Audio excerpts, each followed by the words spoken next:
Ассаламу алейкум, урматтуу алайлык бир туугандар, алтындарым, сиздерден мен чоң таазим кылып кечирим сурайм. Ичинде түшүнбөстүк болуп калды окшойт.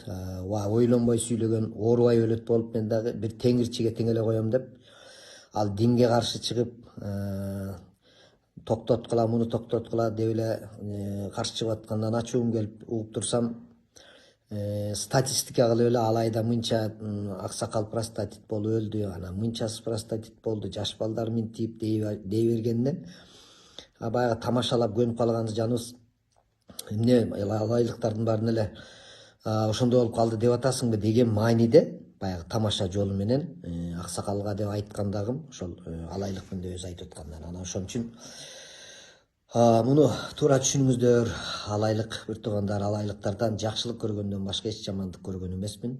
Ушунча 30 жыл сахнада жүрүп.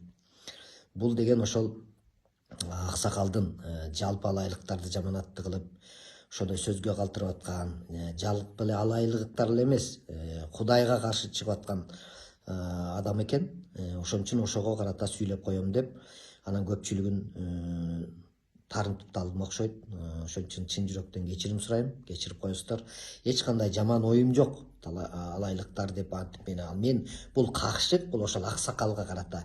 Эми минтип айтып калабызбы, эми тинтип айтып калабыз, эми сиздин айтууңуз боюнча урматтуу аксакал деген сыяктуу эле нерсе болчу да. Ошон үчүн дагы бир жолу кечирип коесуздар, кимдеге жүрөгүнө катуу тийип калган болсо, кимиси анан жана дагы кайра да чалып мага комментарийда жазып, ушундай ачууланып жазып атканыңыздарда мен тамашаны мен тараптан да туура эмес кетип калганын, анан көпчүлүгү дагы тамашага да туура түшүнбөй калгандыктан ошону өзүм эме болуп калдым, ыңгайсыз акыбалда калдым. Ошон үчүн алайлык бир туугандар кечирип коесуздар.